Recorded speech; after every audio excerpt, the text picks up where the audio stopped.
everybody else. Really does seem to be like what drives me subconsciously or unconsciously. I find myself continuously confronted by things that are like in remembrance to something I'm needing to like be aware of or become aware of and like awaken to. It's fascinating. Like, and I can miss it. Like I can miss it paying attention to other things. And that's the subtlety, I think, that you miss out on when you're in the thrill that Lance is avoiding. Right? Like this just in, Lance is avoiding a thrill. That's why beyond a certain point to engage in that reduces your capacity to participate in the subtlety and the nuance of that. And that's what I think is that's that weird, difficult transition. It's very Alice in Wonderland, because as I age and as I attune myself to this greater and greater subtlety, wisdom.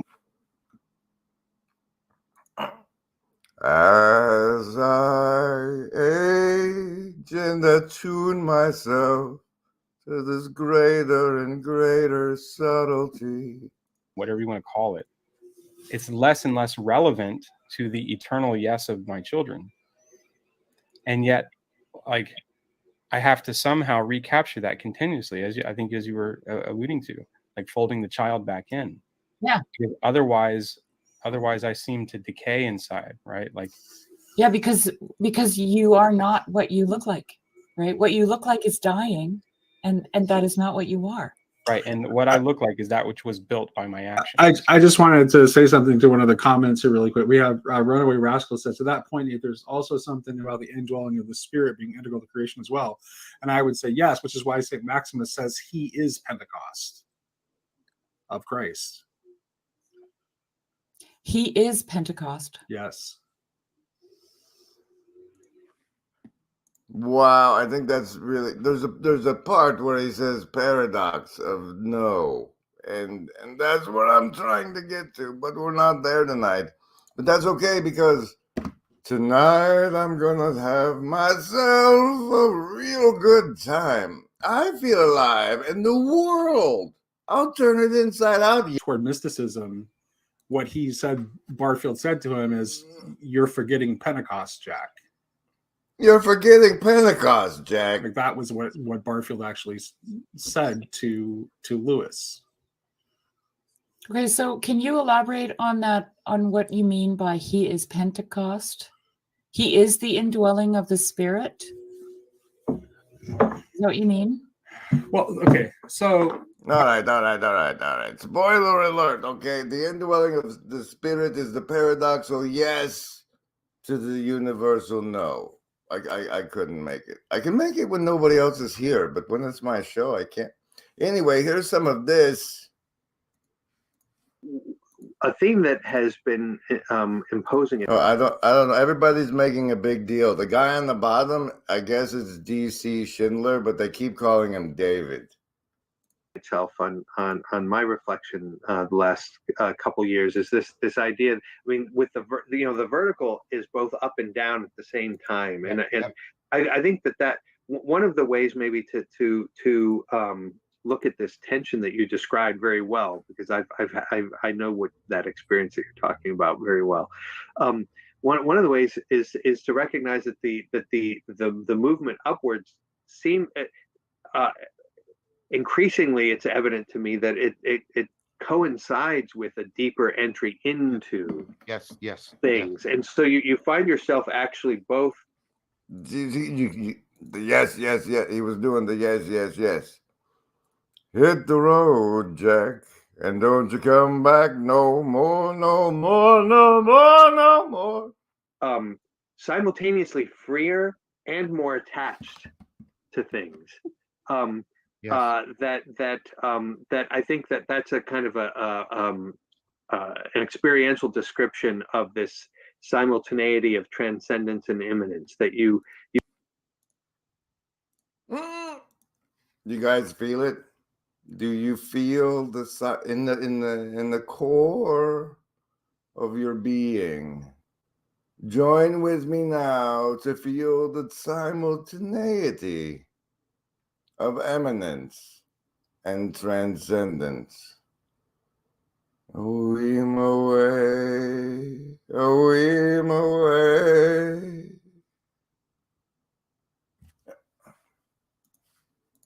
Your movement is not to abandon things, but to deepen your relationship with them.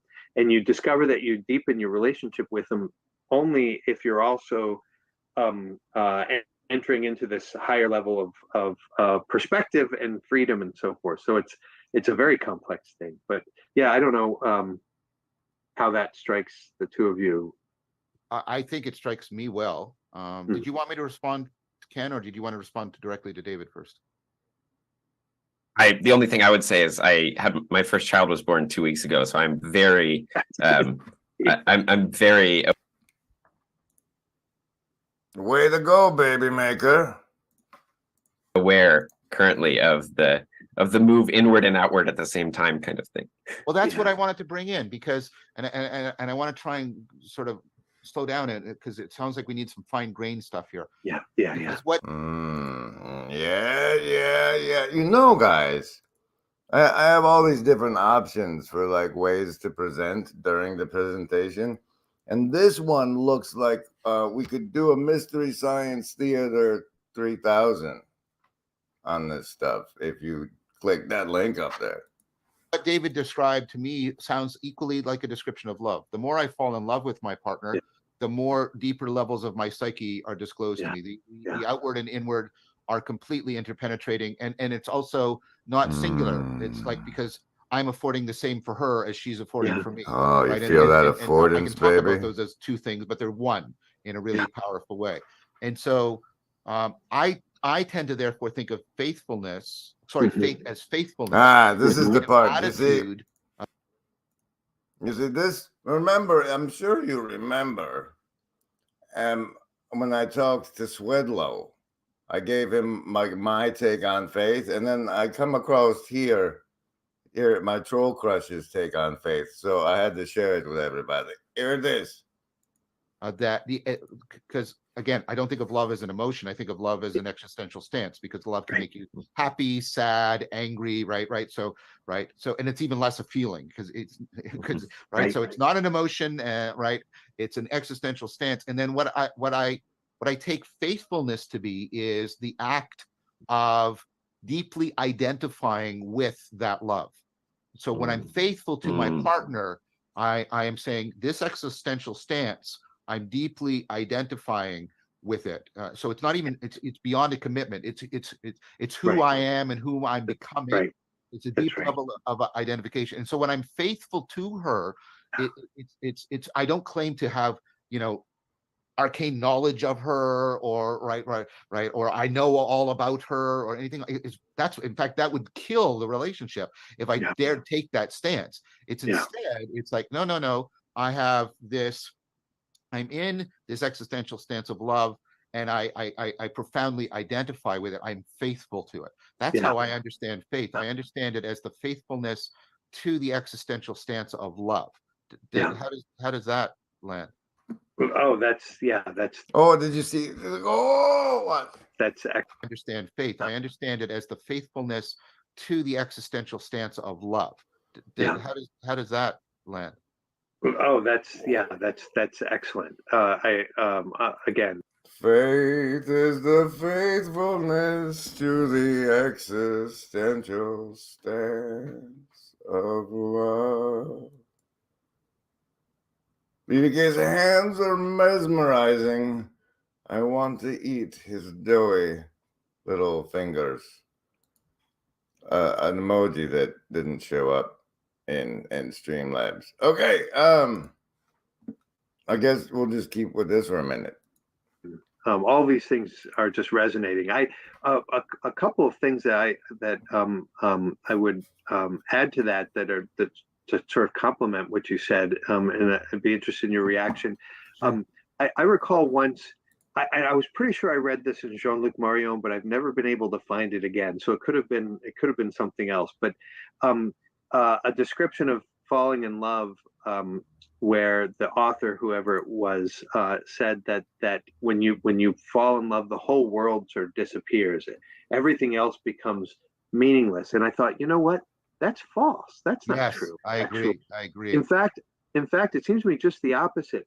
That I've had experiences like that, but that always tended to be very disordered kinds of, Yeah. not real love. Yeah. But the experience of love, you find that you're the very description that you gave about where you identify in some fundamental way with the other person, you find that the whole world gets more interesting. Yes. You know, with this person, other things, and you find yourself actually freer and able to give things more attention, precisely as the kind of fruit of this attachment to the person. And I think that opens up, and this is the second point, you know, in a very natural way, to the God question. Yeah. I find it fascinating that when people get married, it's apparently often the case that if they haven't gone to church in a really long time, when they're preparing for marriage, they start talking about, you know, going to church, and you know, there's a practical reason for that, and that is, you know, they start thinking about, well, we're going to raise a family, and, you know, we need to think about what our kids and so forth. And I think that's a very profound and true thing. But I also think that there's something just naturally that the God question sort of naturally arises from this attachment to, you know, from this experience of love. And I think in any really genuine experience of love, that, I don't know. Have any of you had a genuine experience of love? Did it make you think that maybe God existed because love? Did it give you a more vibrant interaction with the arena of the world? Are any of you yahoos gonna click the chat link and come in here? These and other questions we answer live here on the Griswold Grim live stream show, now with the fancy